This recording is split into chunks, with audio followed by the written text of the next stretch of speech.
Mitch Harper here with LawlessRepublic.com, lead editor of Lawless Republic, joining you again for another position preview of the 2014 BYU football squad. This video is going to take a look at the running back position, and this is a group that it's kind of interesting. You think of the names that you've been hearing with this BYU running back position, it seems like it's been the same names year after year. And you're probably right. In the last 5 recruiting classes, BYU has only signed 2 running backs, Joshua Kazada now at Fresno State, and Jamaal Williams. Jamaal Williams is, of course, the headliner guy that everyone is excited to see what he can do in his junior season. Already 2008 rushing yards through 2 seasons at BYU, and it feels like his career is just flying by. There's some careers that you think, this guy's still around, but then there's guys like Jamaal Williams who their career is just going fast, and it's just not stopping because he's just such a unique and special talent. Again, 2008 yards, already 10th all-time in rushing yards at BYU. Of course, Harvey Unga, #1 all-time, and I would say it's pretty safe to say that Jamaal Williams is going to shatter that record. But Jamal is an interesting story. He's only 18 years old, and he's already a junior. What can he do as a junior? His 3rd year at BYU, 2nd year in the go fast, go hard offense. Many believe that it's hard for him to follow up the seasons he's already had. I feel quite differently. I feel like Jamaal Williams has done a fantastic job. Obviously, averaged over 1,000 yards the first 2 seasons, but I feel like the first 2 years we've just kind of got a taste of what Jamaal Williams can do.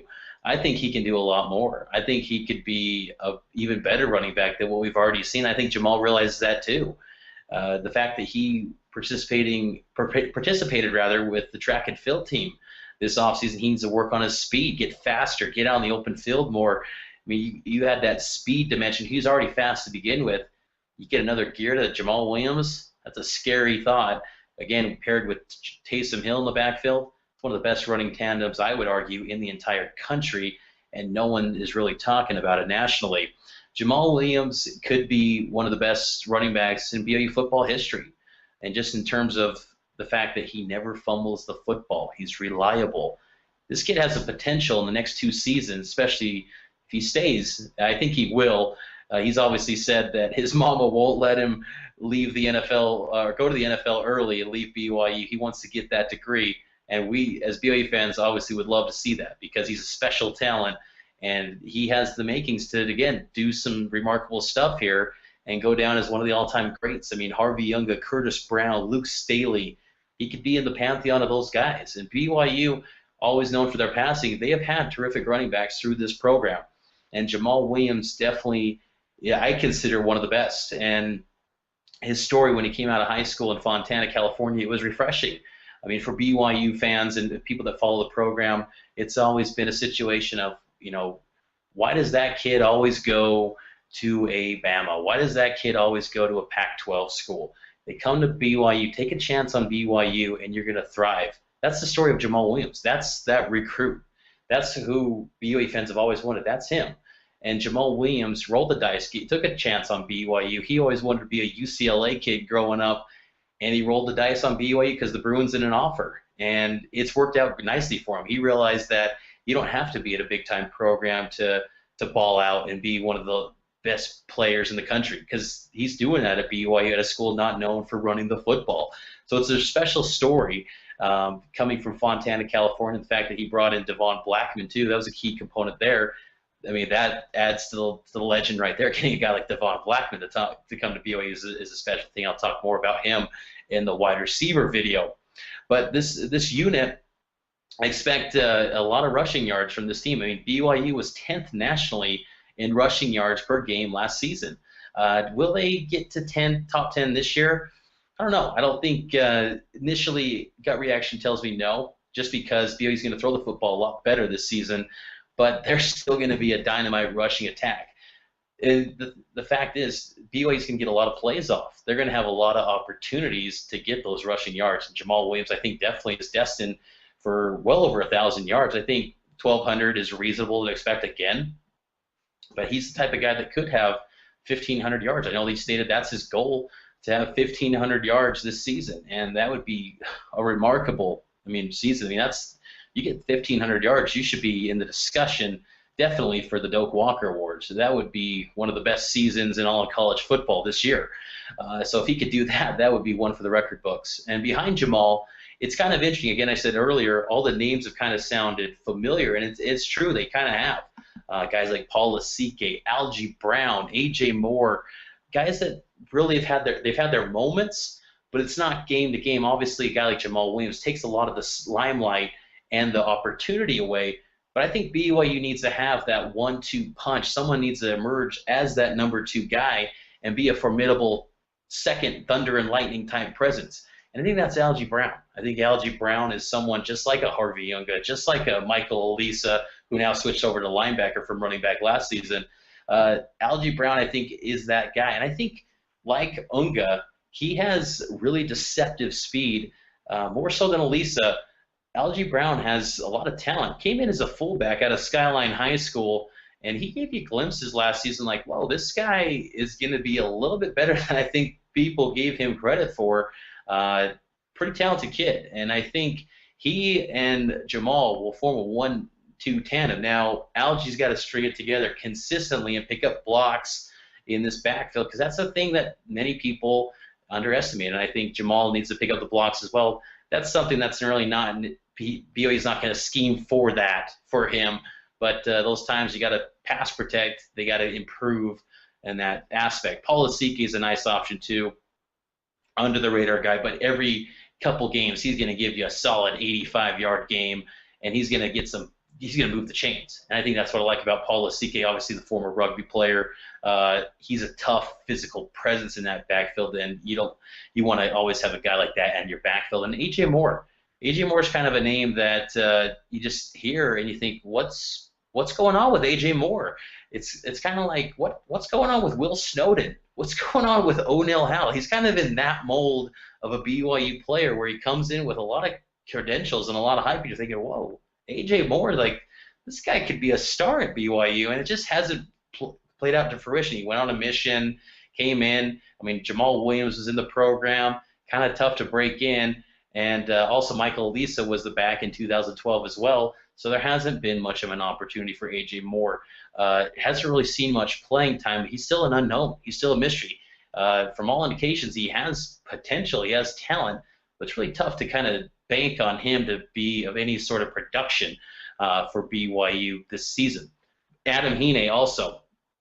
Fantastic kick returner. One of the best in the country. I mean, in terms of statistics last season, him returning the football on kicks, it felt like he was always taking one to the house, yet they were always getting returned back. I still get angry every day about the Virginia game and think of how much that game pains us. You think of his kick returns in that game, that could have changed the face of the game. If BYU could have got a win in that one, we wouldn't be looking back on that game and always getting ticked at how embarrassing of a loss that Virginia game was. I can't wait till BYU gets Virginia in the LaVell Stadium. I'm telling you, take it down to the ACC, just put up 70 on them. But BYU, though, Adam Hine, great kick returner, still kind of a question mark in the running game. I think he's got probably some of the best speed next to Jamaal Williams out of the backfield. But how reliable is he running the football? Yet to be seen. I think he's probably the third guy.